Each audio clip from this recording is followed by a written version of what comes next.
بسم اللہ الرحمن الرحیم۔ السلام علیکم بہنوں، بھائیوں، دوستوں اور بزرگوں۔ آج ہم عباسی خلافت کے 8ویں خلیفہ کے دور میں سامرا کی بنیاد رکھنے کے پیچھے کی دلچسپ تاریخ بیان کر رہے ہیں۔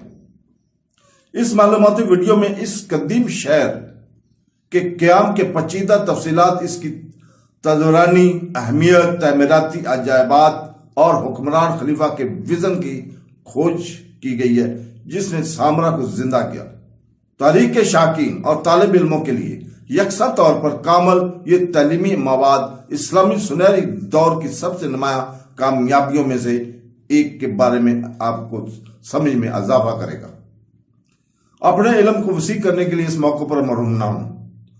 سامرا کی بنیاد دوستو، ترک فوج پہلے بغداد میں تھی، لیکن شہر میں پرانی عباسی اسٹیبلشمنٹ کی باقیات اور شہر کی آبادی کے ساتھ جلد ہی تنازع میں آ گئی۔ مؤخر ذکر نے غیر ملکی فوجیوں کو اپنے رسوخ اور کیریئر کے موقع سے محروم ہونے پر ناراضگی ظاہر کی، جو اکثر غیر منظم اور متشدد تھے، عربی نہیں بولتے تھے اور نہ تو وہ حال ہے اسلام قبول کرنے والے تھے یا پھر کافر تھے۔ اس طرح عوام اور ترکوں کے درمیان تشدد واقعات عام ہو گئے۔ یہ 836 میں المعتصم کے بغداد کے شمال میں تقریباً 80 میل 130 کلومیٹر کے فاصلے پر سامرا کے مقام پر ایک نیا دارالحکومت تلاش کرنے کے لیے فیصلے کا ایک بڑا عنصر تھا، لیکن اس کے علاوہ دیگر امور بھی تھے۔ نئے دارالحکومت کا قیام ایک نئی حکومت کے قیام کا عوامی بیان تھا۔ طیب الحیری کے مطابق اس نے عدالت کو بغداد کی آبادی سے کچھ فیصلے پر اور غیر ملکی فوجیوں کے ایک نئے محافظ کے ذریعے محفوظ رہنے کی اجازت دی، اور ایک نئی شاہی ثقافت کے درمیان جو وسیع اور عریض محلاتی میدانوں، عوامی تماشوں اور بظاہر نہ ختم ہونے والی جد و جہد کی گرد گھومتی ہے۔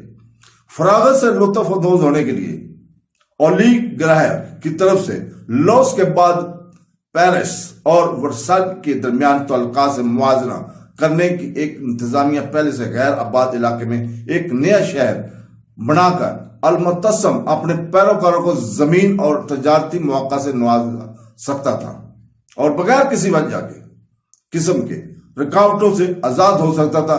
بغداد کے برعکس اس کے قائم کردہ مفاداتی گروہوں اور جائیدادوں کی بلند قیمتوں کے ساتھ در حقیقت ایسا لگتا ہے کہ زمین کی فروخت کے خزانے کے لیے کافی منافع پیدا کیا ہے۔ کینڈی کے الفاظ میں ایک قسم کی بہت بڑی جائیداد کی قیاس رہی جس میں حکومت اور اس کے پیروکار دونوں فائدہ کی توقع کر سکتے ہیں۔ نئے دارالحکومت میں جگہ اور زندگی کو سختی سے منظم کیا گیا تھا۔ رہائشی علاقوں کو بازاروں سے الگ کر دیا گیا تھا اور فوج کو اپنی چھاؤنیاں دی گئی تھی جو عام آبادی سے الگ تھی، اور ہر ایک فوج کی ایک مخصوص نسلی دستے کا گھر تھا، جیسے کہ ترک یا مرغبیہ ریجمنٹ۔ اس شہر میں اس کے مساجد کا غلبہ تھا، جن میں سے سب سے مشہور سامرا کی عظیم مسجد ہے جس کا خلیفہ متقول 848-852 میں تعمیر کیا تھا، اور محلات جو خلیفہ اور ان کے سینئر کمانڈروں دونوں نے شاندار انداز میں تعمیر کیے تھے، جنہیں وسیع جائیدادیں دی گئی تھی۔